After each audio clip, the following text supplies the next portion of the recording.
kabarnya mahasiswa dan mahasiswi PVT Angkatan 57? Semoga dalam keadaan baik ya. Pada kesempatan hari ini saya akan memberikan dan membuatkan kepada kalian video tentang osteologi. Ini ada beberapa tool yang sudah saya jajar-jajarkan. Ya, ini saya buat di rumah. Jadi kalau kalian bisa lihat ya, ini yang di atas meja ini adalah kaki depan. Kemudian yang di bawah ini adalah kaki belakang. Kemudian yang di dekat jendela itu adalah kepala serta tulang belakang. Oke. Nah, saya akan jelaskan kepada kalian beberapa tulang-tulang yang menempel sebelum nanti semuanya akan kita bahas per satu secara terperinci. Yang pertama ini yang disebut dengan skapula ya. Ini kalau kalian lihat skapula, ini ada 3 skapula sebenarnya. Ini yang punya kuda kalau kalian lihat ya. Dia spina skapulanya rata-rata saja, tidak ada akromionnya. Nah, ini untuk yang skapulanya sapi atau ruminansia ya. Tuh lihat. Ini adalah bagian yang disebut dengan akromion. Lancip sekali. Kemudian ini adalah skapulanya domba. Ya, domba juga ruminansia kalau kalian lihat. Nah, ada akromionnya, tapi ukurannya jadi lebih kecil ya. Domba, sapi, kuda.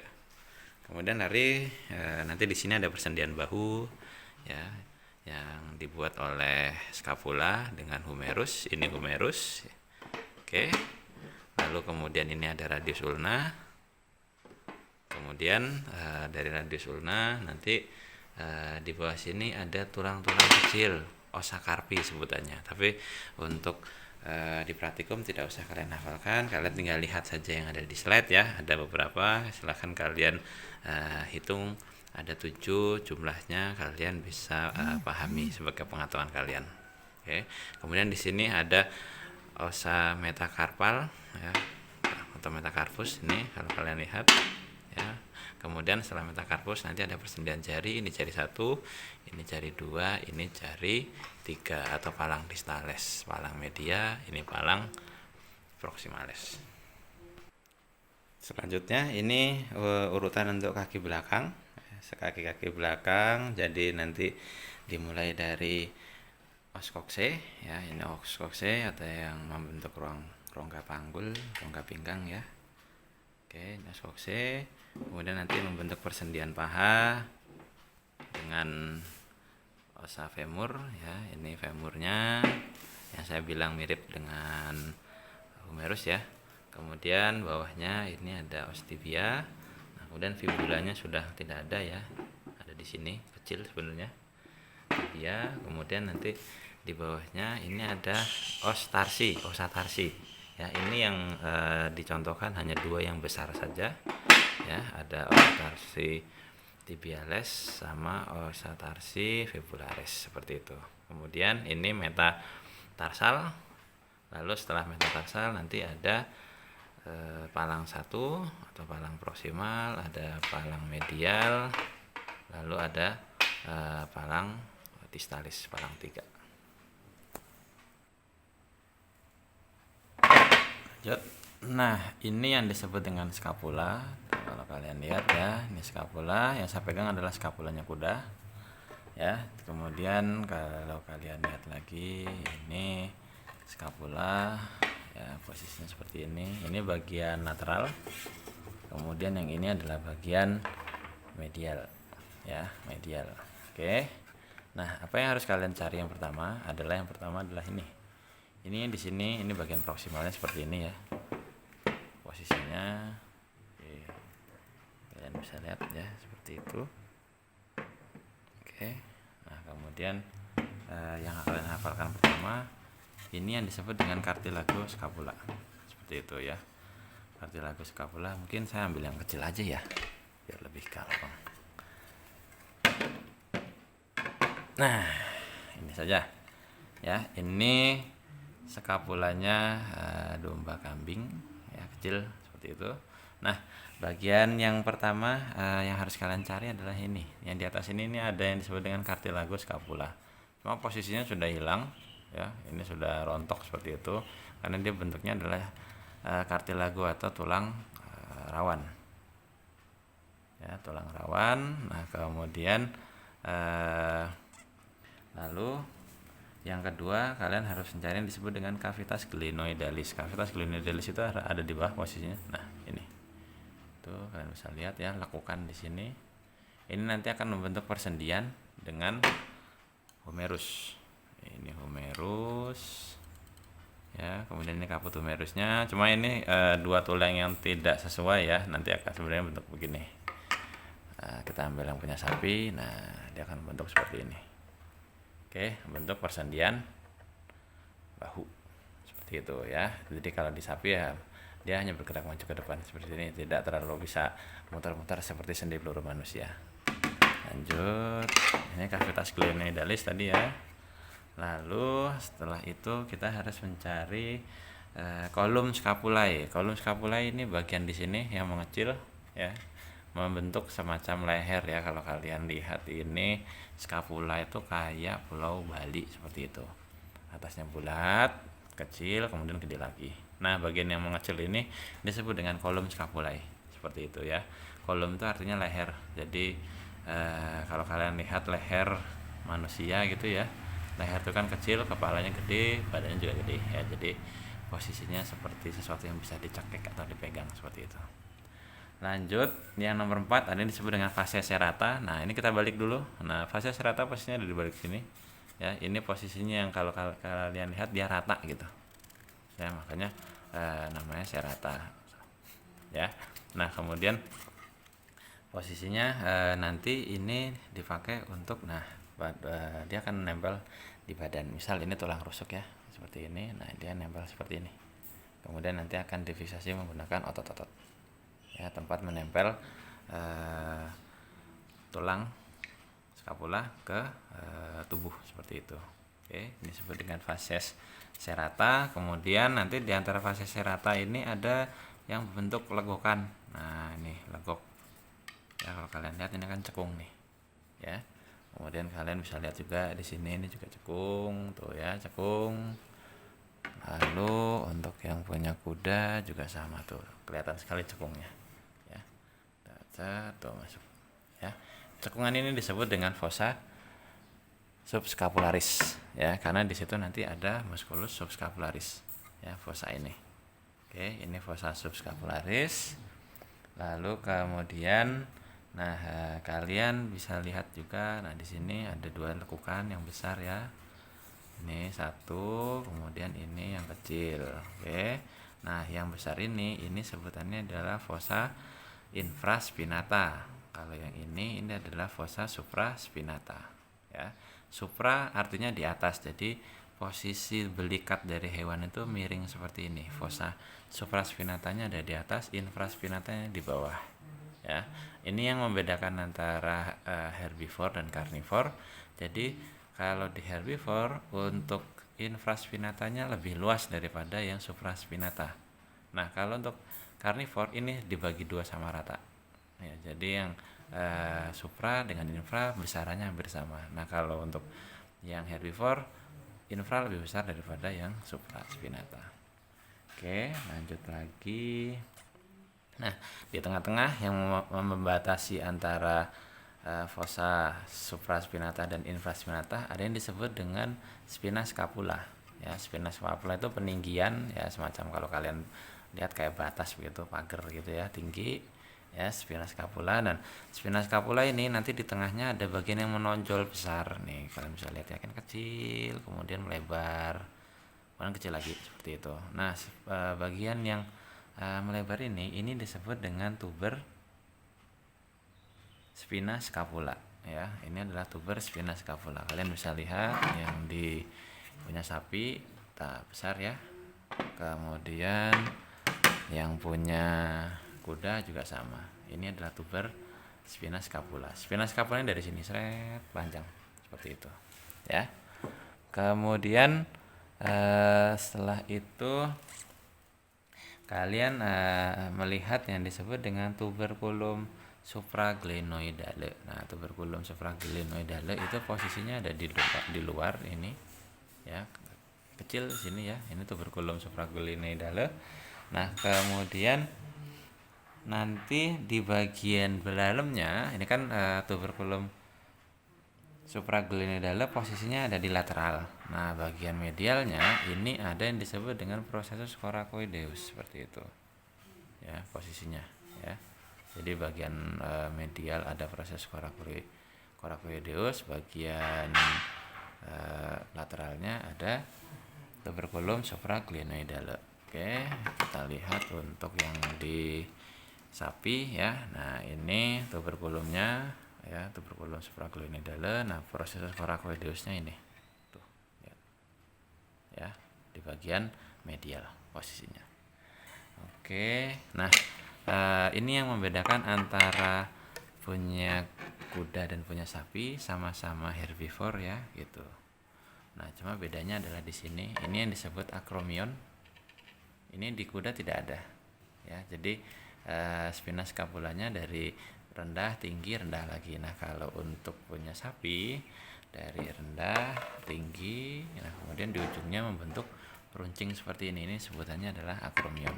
Jadi kalau kalian menemukan akromion, ini berarti skapulanya adalah skapula herbivora yang ruminansia. Di domba juga sama punya. Ya, kuda tidak punya. Oke. Itu kemudian kita lanjutkan. Nah, nanti skapula ini dia akan berhubungan dengan humerus.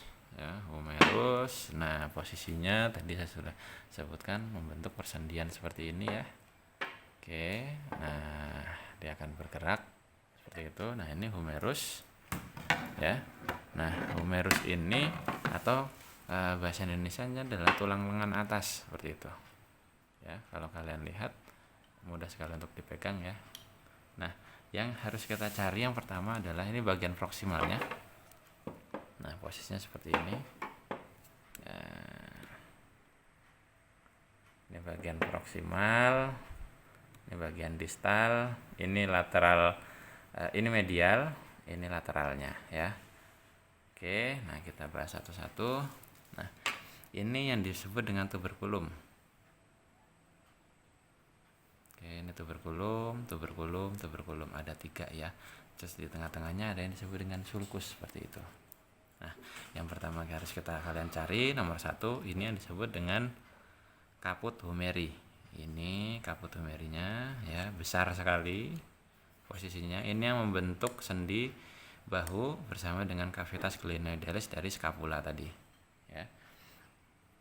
Oke, nah kemudian yang kedua ini ada caput bagian proksimal, kemudian bagian distalnya ada yang disebut dengan condylus. Nah, ini condylus ya, ada 2 ya. Condylus ini adalah bungkul yang mengadakan persendian.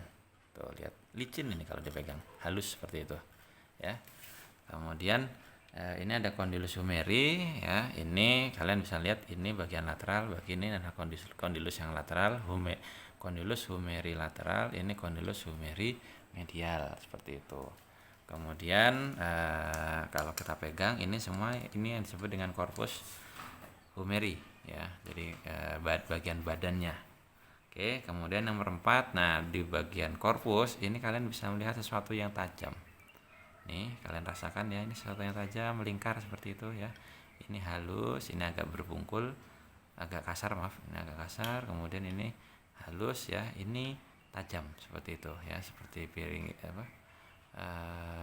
ujung pedang atau ujung pisau seperti itu ya, kerasa tajam ya. Ini yang disebut dengan crista humeri. Ya, crista itu adalah peninggian yang membentuk yang tajam. Oke. Ini crista humeri, panjang dari sini sampai sini ya. Lalu kemudian kalian bisa lihat di bagian anterior ya, atau bagian dorsal dari tulang ini ada yang disebut dengan fossa coronoidea ya. Ini fossa coronoideanya. Ini tadi condylus humeri medial, ini condylus humeri lateral, ini disebut dengan fossa coronoidea. Oke, ini fossa coronoidea posisinya ada di depan, kemudian di belakangnya ya, bagian dari volarnya kalian bisa lihat ini yang disebut dengan fossa olecranon atau fossa olecrani ya. Ini fossa coronoidea di bagian depan, ini fossa olecrani di bagian belakang. Nah, fossa olecrani nanti akan membentuk persendian seperti itu. Ini yang disebut dengan olecranon dari radius ulna ya. Nah, ini ada yang masuk ke dalam seperti itu. Oke, Jadi disebut karena ada yang masuk bagian dari olecranon yang masuk ke sini, makanya disebut dengan fossa olecrani seperti itu. Lalu ini yang ke atas, bagian atas tadi ke proksimal kita ya. Nah, sulcus ini disebut dengan sulcus intertubercularis. Kenapa intertubercularis? Karena dia di antara tuberculum. Makanya inter itu di antara ya. Sulcus intertubercularis. Sulcus itu lekukan atau celah atau kalau kalian bayangkan semacam parit lah seperti itu. Oke.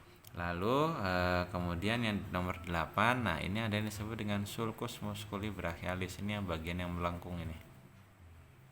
Ya, ini halus sekali kalau kalian pegang, melengkung ya, membentuk celah terbuka, melengkung ya, sulcus musculi brachialis. Nanti di sini terdapat musculus brachialis ya. Musculus brachialis ada di otot bagian bahu ya. Nanti kalian bisa cek di miologi. Lalu nomor 9 itu adalah tuberositas deltoidea. Ini yang disebut dengan tuberositas deltoidea. Ya, tuberositas deltoidea, tonjolan di bagian sisi lateral dari os humerus ya. Nanti di sini tempat bertautnya musculus deltoidea. Lalu nomor 9, nomor 10. Nah, ini ada yang disebut dengan tuberculum maius ya. Tuberculum maius ini di bagian lateral ya, ini tuberculum maius. Kemudian ini tuberculum minus, maius, minus. Yang ini adalah tuberculum intermedium ya. Jadi kalau kalian lihat posisinya ini bagian lateral, kemudian ini adalah tuberositas deltoidea. Nah, posisi di atasnya ini ada yang disebut dengan tuberculum maius. Bagian medial ada tuberculum minus. Ini adalah tuberculum intermedium seperti itu ya. Kemudian nah, bagian yang kasar ini tadi, nah ini ya sejajar dengan tuberositas deltoidea ya. Ini ada yang disebut dengan tuberositas teres mayor. Ya, ini kalian lihat ini tempat untuk pertautan tendo dari otot juga seperti itu ya. Ini tuberositas teres mayor, ini tuberositas deltoidea. Kemudian di atasnya ada tuberculum maius, tuberculum minus, tuberculum intermedium. Di tengah-tengahnya ada sulcus intertubercularis ya. Itu untuk humerus ya. Ini bagian depan ya, ini bagian lateral di sisi luar, kemudian ini bagian volar bagian belakangnya ya. Ini bagian medial seperti itu. Oke. Nah, kemudian nanti humerus ini akan bersanding dengan yang disebut os radius ulna ya. Ini ada os radius yang depan, ini os ulnanya ya, membentuk sendi siku seperti itu ya. Ini membentuk sendi siku, kemudian ya bisa bergerak ya. Jenis sendinya adalah sendi engsel seperti itu. Oke, ini radius ulna, kalian bisa lihat posisinya seperti ini. Ini ada dua tulang, ini yang disebut os radius. Nah, ini yang disebut dengan ros ulna ya. Untuk ruminansia dan beberapa hewan yang berkuku ya ungulata ya, maaf. Ini nanti posisinya untuk ulnanya dia akan memendek seperti itu ya, menyatu, kemudian hanya menyisakan yang disebut dengan spatium interoseum. Kalau untuk di primata dan karnivora ini ulnanya panjang, jadi ada dua seperti itu ya. Di tengah-tengahnya ada celah ya. Kalian bisa rasakan jari lengan bawah kalian cek, itu akan kerasa di tengah-tengahnya itu ada lubang gitu, seperti itu. Oke, kalau untuk yang ungulata kan bersatu seperti ini hasil dari evolusi. Nah, apa yang harus kalian cari? Yang pertama ini adalah corpus radii. Ini yang saya pegang ini adalah corpus radii ya, atau bagian dari tulang radius seperti itu. Oke. Nah, kemudian yang kedua disebut dengan incisura trochlearis ya. Ini adalah incisura trochlearisnya, tuh bentuk yang membentuk setengah lingkaran ya, incisura trochlearis. Kemudian yang nomor 3 ini yang disebut dengan olecranon ya, tonjolan ini olecranonnya. Kemudian yang nomor 4, nah ini os radius. Kemudian os ulnanya ini nomor 5 ya. Kemudian yang nomor 6 ada yang disebut dengan processus anconeus, mana ujung ini. Kalau lekukan ini tadi sebutannya adalah incisura trochealis. Nah, di ujung dari incisura trochealis ini ada yang disebut dengan processus anconeus. Processus anconeus ini nanti akan masuk ke fossa olecrani. Seperti itu ya. Kalau posisinya sendinya dibuat ekstensor atau lurus. Ya, kalau flexor dia akan keluar. Seperti itu. Lalu ada lagi yang disebut dengan processus styloideus lateralis et medialis. Nah, ini ada posisinya di bawah. Tuh ya, yang tajam ini. Ini adalah processus styloideus lateralis et medialis. Ada di posisi di distal, ya, bagian distalnya, dia di lateral, ada di lateral seperti itu. Ya. Kemudian nomor 8 tadi sudah saya sebutkan, ada disebut dengan spasium interoseum. Oke, kemudian nomor 9 ini ada disebut dengan tuberositas atau bungkul yang lebih kecil daripada tuberculum ya. Tuberositas radii ya, karena dia di os radius seperti itu. Ini juga tempat untuk menempel tendo otot seperti itu. Oke. Itu untuk radius ulna. Kemudian kalau kalian lihat di slide itu ada osa carpi. Ya, ada banyak sekali osa carpinya. Ya, kalian tinggal baca dan pahami saja. Nah, kalau di sini tidak ada karena tulangnya kecil-kecil seperti itu. Nah, kita lanjutkan saja langsung. Ini osa carpinya ada di posisi ini ya. Seperti itu, membentuk persendian pergelangan tangan atau pergelangan kaki depan ya, osa karpus ya, persendian karpus sebutannya. Nah, kemudian lanjutnya ini yang disebut dengan metakarpus. Oke. Nah, metakarpus ini kalian bisa lihat, nah posisinya ya satu tulang saja yang kelihatan ya. Sebenarnya dia ada beberapa tulang ya, cuma ini udah copot tulangnya ya. Ada metakarpus nomor 4 di sini, kemudian ada metakarpus nomor 2 di sini ya. Cuma copot, sudah hilang seperti itu. Coba kita lihat punya temennya, ini juga sudah copot, ini nomor 2 juga ada di sini, nomor 3 ada di sini ya. Ini metakarpus ya. Kalau kalian lihat, kalian pegang, nanti ini yang saya pegang ini adalah metakarpus yang ketiga, yang di tengah seperti itu ya. Masih ingat kan untuk jari ya, hewan itu ya, ini nomor 1, ini nomor 2, ini nomor 3, ini nomor 4, ini nomor 5 ya.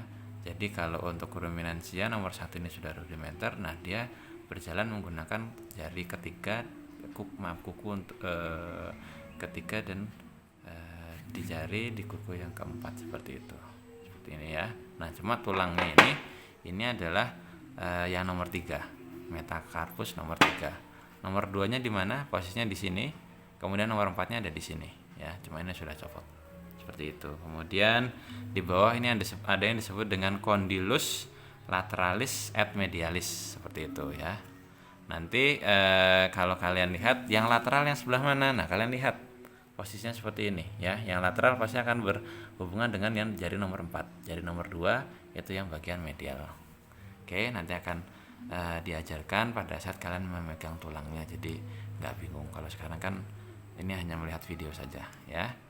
Oke, ini tulang metakarpal. Kemudian metakarpal ini akan membentuk persendian jari ya. Oke, seperti ini posisinya ya. Nah, gini.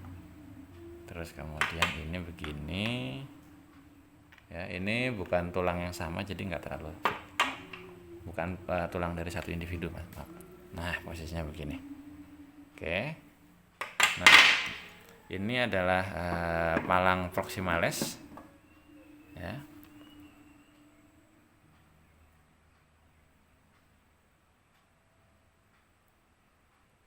Ini palang proximales. Nah, atau palang pertama ya. Kemudian ini palang medial atau palang kedua, top gitu ya. Nah, kemudian ini palang ketiga. Nah, atau palang distalis. Palang ketiga ini karena dia ungulata, dia bentuknya seperti kukunya seperti itu. Oke. Nah, kemudian yang bisa kalian cari di sini apa? Yaitu ada yang disebut dengan foramen solare laterale et mediale. Ini lubangnya. Ya. Ya ini disebut dua-duanya langsung kanan dan kiri seperti itu. Bisa ini bagian lateral dan bagian medial seperti itu ya, karena kita nggak tahu kanan dan kirinya yang mana ya. Jadi langsung saja namanya jadi satu, foramen solare lateral et medial seperti itu. Oke, ini untuk kaki depan. Nah kemudian ada beberapa yang harus kalian cari, maaf, di kaki belakang ya. Nah ini disebut dengan fascias flexoria ya, nomor 10. Fascias flexoria ini nanti di sini tempat menempelnya musculus flexor digitalis profundus seperti itu. Kemudian untuk yang nomor 2 ini ada disebut dengan fascias solearis. Kalau fascias flexoria tadi ada di sini ya, dekat dengan foramen ya. Kemudian kalau fascias solearis ada di sini yang besarnya, ada angka 13-nya ini ya. Nah, fascias solearis ini nanti berhubungan dengan kuku, posisinya ada di sini. Oke. Mungkin cukup untuk kaki depan ya. Seperti itu. Kita lanjut ke kaki belakang. Oke, kita lanjutkan ke kaki belakang ya. Kaki belakang dimulai dari mana? Nah, ini yang disebut dengan kokse. Ya, kalian bisa lihat ini kokse. Ya, besar sekali, nggak muat ya di fotonya. Oke. Nah, kokse apa yang harus kita pelajari pertama? Ini ada yang disebut dengan, kita bagi ya, ada yang disebut dengan os ilium. Yang pertama os ilium. Os ilium itu dari mana? Dari sini. Oke, sampai bawah sini ya. Nah, ini os ilium dari sini sampai sini. Kemudian ada os apalagi os pubis, ini bagian sini. Kemudian ini yang disebut dengan os ischiadii yang bawah seperti itu ya. Ini os ischiadii. Nah, kita bagi. Nah, sekarang kita cari yang pertama, ada yang disebut dengan alai osis ilii. Alai osis ilii apa? Ini adalah bagian yang terluas seperti itu. Nah, ini nih. Ini karena ini nanti di sini berbagai macam otot gluteus ada di sini ya. Tempat buat nyuntik juga ada di sini. Kalau kalian pegang bagian belakang sapi, ini sangat tebal sekali di sini. Ya, ini disebut dengan alai osis ilii. Alai itu sayap. Jadi kalau kalian lihat kan lebar dia. Bentuknya kayak papan ya, kayak sayap dari pesawat lah gitu. Ya, ini dan ini sama ya, kanan kiri. Ada yang disebut dengan alai osis ilii. Kemudian di alai osis ilii ini ada fascias glutea sebutannya. Ini adalah permukaan yang luas. Jadi kalau yang alai osis ilii tadi itu bagian yang di atas ini ya, yang besar ini, yang bentuknya kayak sayap. Nah, permukaannya ini yang saya sentuh ini adalah fascias glutea. Ya, karena nanti di sini tadi saya sebut ada beberapa otot gluteus yang besar-besar di bagian belakang akan nempel di sini. Oke. Kemudian ada selain fascias glutea, nah ada yang disebut dengan foramen obturatorium. Ada di mana? Nah, ini dia. Ada 2 lubang di sini. Nah, ini adalah foramen obturatorium seperti itu. Oke, fungsinya apa? Ini adalah foramen nanti untuk keluar masuknya saraf sebenarnya. Ya, dari sumsum tulang belakang, kemudian dari saraf pusat ya. Nah, ini ke kaki seperti itu. Oke, ada foramen obturatorium, lalu kemudian ada yang disebut dengan fossa acetabuli. Nah, ini ya, ini fossa acetabulinya. Kalau dari atas kita lihat begini, ini fossa acetabulinya. Ini kita lihat dari samping. Nah, posisinya begini. Ini nanti akan berhubungan dengan caput femoris. Nah, membentuk persendian. Plek seperti itu. Masuk ya, membentuk persendian paha dengan caput femoris. Oke. Ini fossa acetabulum. Nah, kemudian ada yang disebut dengan fossa ischiadica mayor. Manakah fossa incisura ischiadica mayor. Nah, incisura ischiadica mayor dimulai dari sini. Panjang ya, gitu. Nah, sampai sini ini adalah incisura ischiadica mayor. Ya, sampai sini. ya, yang membentuk ruang pelvis ini. Kemudian insisura ischiadica minor mana? Ini sampai sini, ya, sampai os ischiadica, ya. Ini adalah yang insisura ischiadica minor. Ini insisura ischiadica mayor, seperti itu. Oke. Lalu kemudian yang nomor 7, nah ini ada disebut dengan pecten osis pubis. Nah, ini yang kemarin saya sebutkan, ini yang bisa membedakan jantan apa betina gitu ya. Nah, untuk yang saya pegang ini adalah jantan. Lihat, ini kasar nih. Kemudian ada nonjol seperti itu ya. Di sininya nih pecten osis pubisnya. Kenapa dibuat kasar? Ini tempat untuk menancapkan akar penis. Ya, kalau untuk di hewan jantan. Kalau untuk hewan betina ini halus. Ya, semacam malah lebih halus daripada ini ya. Untuk apa? Agar anak itu gampang keluarnya. Ya, kalau posisinya betina seperti ini anaknya bisa nyangkut seperti itu. Oke. Lalu ini pecten osis pubis. Lalu nomor 8 ada yang disebut dengan spina ischiadica. Nah, spina ischiadica ada di mana? Ini bagian yang kasar ini, kalau kalian lihat ya. Saya fokuskan. Nah, ini bagian yang kasar. Ini tadi batas antara insisura ischiadica mayor sama insisura ischiadica minor. Nah, ini di sini ada semacam tonjolan yang kasar. Nah, ini disebut dengan spina ischiadica.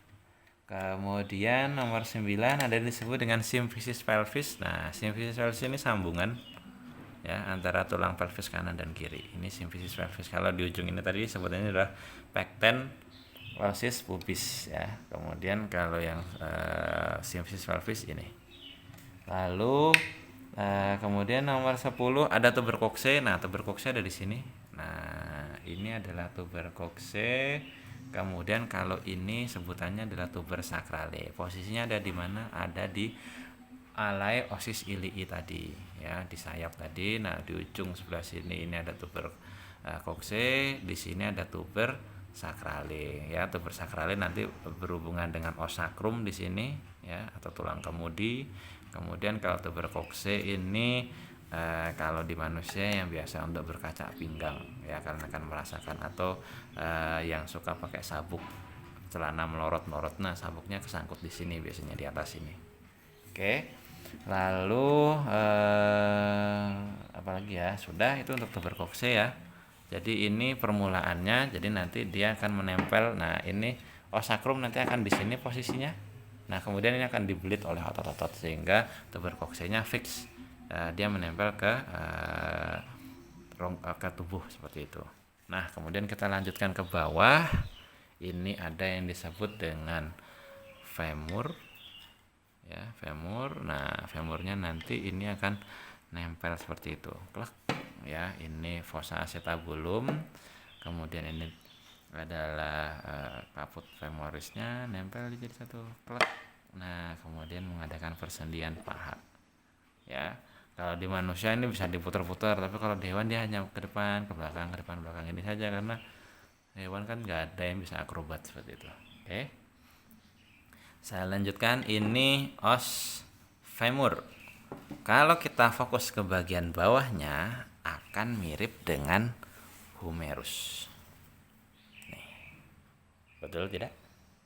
Ya, jadi kalau kalian lihat, ini sering mahasiswa ketukar antara humerus dan femur, karena lihat di bagian bawahnya kondilusnya hampir sama gitu. Jadi karena bentuknya hampir sama, akhirnya sering menganggap ini sama seperti itu ya. Jadi sama-sama ada kondilus seperti itu. Oke, padahal kalau kita lihat bagian atasnya tara berbeda sekali gitu. Ini humerus ya, ada tuberosis deltoidea, kemudian ada tuberculum, ada sulcus di atasnya ya. Nah, kalau untuk femur ini tidak ada ya gitu. Jadi diganti dengan yang disebut dengan trochanter nih. Bagian yang menonjol naik ke atas kayak karang gitu ya. Seperti itu. Oke. Nah, ini kaput ya, posisinya kaput. Nah, ini adalah bagian muka atau dorsalnya. Kemudian ini bagian plantar ya, ini proksimal, ini distal ya, ini sisi medial, ini sisi lateral seperti itu ya. Bagaimana mencirikan sisi lateral itu biasanya ada penonjolan-penonjolan ya. Kalau yang bagian medial itu tidak ada rata ya, karena ini dekat dengan tubuh. Jadi kalau nonjol, tonjolan ini bisa menusuk ke tubuh seperti itu ya, untuk mencirikannya. Oke. Nah, kemudian apa yang harus kita cari? Nomor satu adalah disebut dengan caput ossis femoris. Ya, namanya juga caput, kepala gitu ya, nonjol besar sekali.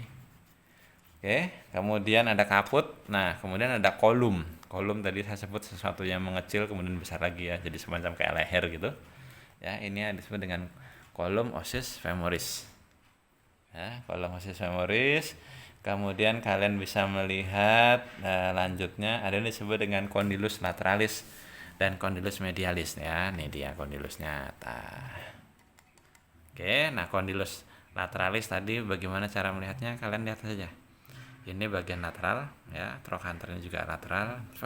Tarik. Nah, ini pasti condylus lateralis. Ini condylus medialis seperti itu ya. Lalu kita mencari nomor 5 yang disebut dengan crista intratrochanterica. Crista intertrochanterica ini ada di sini ya. Oke. Ini intertrochanterica antara trochanter apa? Ada yang disebut dengan trochanter tertius ini. Kemudian ini ada yang disebut dengan trochanter mayor. Ya, ini trochanter mayor, ini trochanter tertius. Nah, ini ada yang disebut dengan crista intertrochanterica. Jadi crista ini ada di antara trochanter tertius dan trochanter mayor. Seperti itu ya.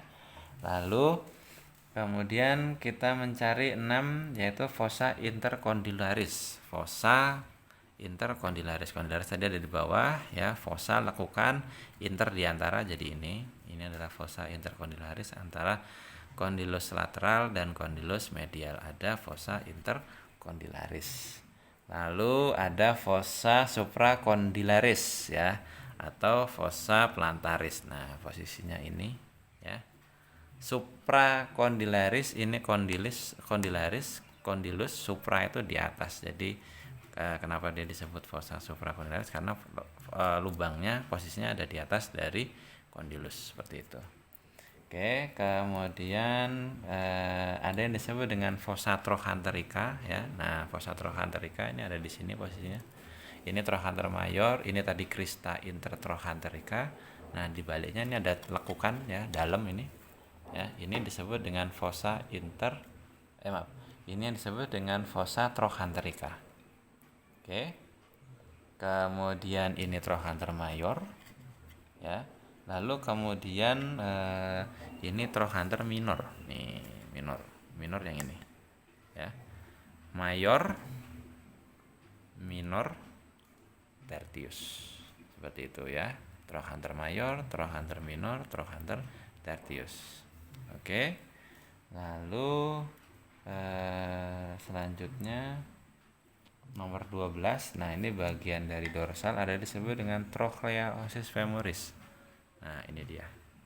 Ini adalah trochlea ossis femoris ya. Trochlea ossis femoris ini nanti tempat buat berjalannya os patella. Seperti itu ya. Jadi os patella nanti ada di sini. Ini condylus lateralis et medialis nanti akan membentuk sendi ya dengan os tibia. Nah, seperti ini. Oke, nah bagian depan ini kan kosong. Nah, bagian depan yang kosong ini nanti akan diisi dengan os patella seperti itu, atau tempurung lutut. Ya, ada di sini posisinya. Oke. Nah, kita lanjutkan ke bawah membentuk sendi lutut tadi ya. Kemudian kita lanjutkan ini tibia fibula ya. Jadi ini ada 2 tulang sebenarnya kalau di manusia atau karnivor ya. Ini nanti akan ada 1 tulang lagi di sini yang disebut dengan tulang fibula. Tapi kalau di ruminansia karena terjadi evolusi ya, jadi fibulanya tidak terpakai, rudimenter kecil ya, menyusut, dia hanya di sini saja. Oke. Jadi yang saya pegang ini adalah lebih banyak yang disebut dengan os tibia ya. Ini os tibia. Nah, ini fibulanya di ujung sini seperti itu ya. Nih dia. Oke. Oke, ini fibulanya ya. Kemudian ini bagian depan ya, atau bagian dorsalnya, ini bagian pelantarnya, proksimal distal seperti itu. Oke. Nah, lalu apalagi yang harus kita cari, ada yang disebut dengan tuberositas tibiae ya. Ini bagian yang kasar di atas ya, ini tempat untuk nanti bertautnya otot-otot ya. Oke, akan ada beberapa otot yang bertaut di sini. Ini tuberositas tibiae. Tuberositas itu bungkul ya, tapi tidak sebesar tuberkulum ya, karena dia di tibia makanya namanya tuberositas tibiae. Kemudian yang nomor 4 ada yang disebut dengan margo cranialis ya. Margo cranialis ini ya, ini posisinya nanti margo cranial.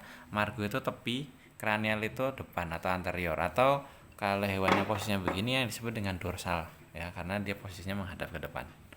Oke. Lalu kalian yang nomor 3 itu disebut dengan cochlea tibiale. Cochlea itu adalah ini ya, semacam lekukan yang dia membentuk sendi nanti. Ini berhubungan dengan apa? Ini ada yang disebut dengan ossa tarsi tibiali ya. Nah, ini nanti posisinya begini. Ini beda individu jadi nggak sama ukuran tulangnya ya, seperti itu. Tapi gambaran saja bentuknya seperti ini ya. Ini membentuk persendian pergelangan kaki atau osa persendian tarsus ya. Oke. Lalu apalagi untuk tibia fibula, itu saja sebenarnya untuk tibia fibula ya, karena nggak banyak ya. Jadi margo cranialis, tuberositas tuberositas tibialis, ini os fibulanya di sini ya. Kemudian lalu nah ini tadi cochlea. Satu lagi, ini ada yang disebut dengan malleoli. Nah, malleoli lateralis et medialis ini dia ya. Kalau kalian lihat nih, ini posisinya begini ya. Nah, ini malleoli lateralis et medialis ya. Malleoli ini apa sih? Ini kalau di manusia mata kaki ya, jadi bagian kaki yang di tumit kalian yang nonjol itu, ini sebenarnya malleoli lateralis et medialis. Oke. Nah, kemudian nanti dia akan membentuk persendian tarsus ya. Ada beberapa. Nah, ini tulang yang gedenya ada 2 ya. Ini disebut dengan os calcaneus ya. Ini os calcaneus ya. Kemudian ini ada ostalus, maaf, ini ostalus ya. Nah, ostalus ini nama lamanya adalah ossa tarsi tibiale ya, karena dia langsung berhubungan dengan os tibialis tadi ya. Ini nanti berhubungan dengan cochlea tibiae yang tadi ya, dari os tibialis ya. Ini cochlea tibiae, cochlea tibiae. Nah, kemudian ini yang disebut trochlea tali dari musculus talus atau tarsi tibiale. Ini posisinya masuk seperti itu, membentuk persendian tarsus ya. Oke. Ini os talus atau tarsi tibiale. Nah, bagian yang penting ini yang disebut dengan trochlea tali. Nah, kemudian ada satu lagi ossa tarsus yang besar ya, yang disebut dengan os calcaneus atau os calcis, atau zaman dulu sebutannya adalah os tarsi fibulare ya. Sekarang sebutannya adalah os calcaneus atau os calcis. Nah, bagian yang menonjol di sini apa? Ini yang atas ini ya, bagian proksimal ini yang besar sekali. Ini tumit kalian ya. Jadi ini mirip olecranon di radius ulna ya. Jadi nonjol panjang seperti itu ya. Jadi di kaki belakang. Nah, ini tumit kalian. Jadi kalau yang kalian bisa lihat ya, ini kalau yang suka mainan tumit gitu, nah ini tulangnya lancip seperti ini, jadi sakit kalau kena temannya. Oke. Nah, kemudian apa yang harus kalian cari di sini, ada yang disebut dengan sus tentaculum tali. Nah, ini dia yang disebut dengan sus tentaculum tali. Oke. Ya, ini nanti di sini ada beberapa tendo yang berjalan seperti itu ya. Jadi ini posisinya seperti ini ya. Depannya sana, anterior sana, proksimal, distal, plantar. Nah, nanti di sini ada tendo ya. Jadi pada saat hewan bergerak tendonya pun ini bagiannya halus. Jadi nanti ada bursa di sini yang melindungi tendonya ya. Jadi fungsi dari sustentakulum tali tadi tempat untuk dilewati tendo ya. Lalu yang kalian harus paham lagi, ini ada yang disebut dengan tuber calcanea atau tuber calcis ya. Ini disebut dengan tuber calcanea atau tuber calcis ya, bagian dari os calcaneus tadi ya di ujungnya. Sebetulnya tuber karena dia membesar membentuk seperti bungkul ya, tuber calcaneae atau tuber calcis. Oke, lanjut lagi. Nah, kemudian kita ke bawah. Nah, tadi dari os tarsi, kemudian ini adalah os metacarpi ya. Os metacarpi saya bandingkan dengan os metatarsal kita bandingkan dengan os metakarpal ya. Maaf, ini kebalik. Nah, kita lihat ini kalau sekilas seperti ini bentuknya nggak ada beda-bedanya ya, cuma yang satu rada lebar, ini enggak seperti itu. Nah, kalau kita beginikan, nah ini akan kelihatan ya, karpus lebih pipih daripada tarsus. Metakarpus lebih pipih daripada metatarsus seperti itu ya. Ini sama, jari 2 dan jari 4-nya hilang, jadi yang saya pegang ini adalah metatarsus yang ketiga. Ini juga metakarpus yang ketiga. Oke. Lalu ini tibia, kemudian os tarsus ya, kemudian metatarsus maaf ya. Tadi sudah saya sebutkan metatarsus itu dia bentuknya lebih bulat seperti itu ya. Nah, kemudian nanti di ujungnya ini ada disebut dengan condylus lateralis et medialis. Dia akan membentuk persendian apa? Persendian jari dengan palang 1, kemudian ada palang 2, kemudian ada palang 3 ya. Antara kaki depan dan kaki belakang palang 1, 2, 3 itu sama.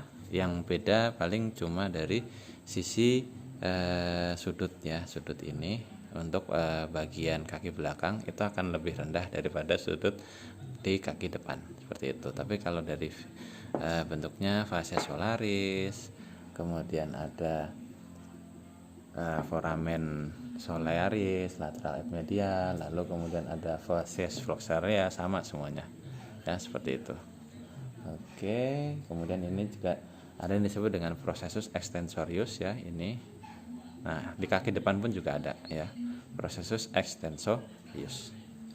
Oke, demikian untuk video tentang kaki ya, antara kaki depan dan kaki belakang. Nextnya adalah kalian belajar tentang tulang-tulang yang membentuk suku tubuh ya, dari kepala, leher, toraks, lumbal, sacrum. Oke, selamat menonton.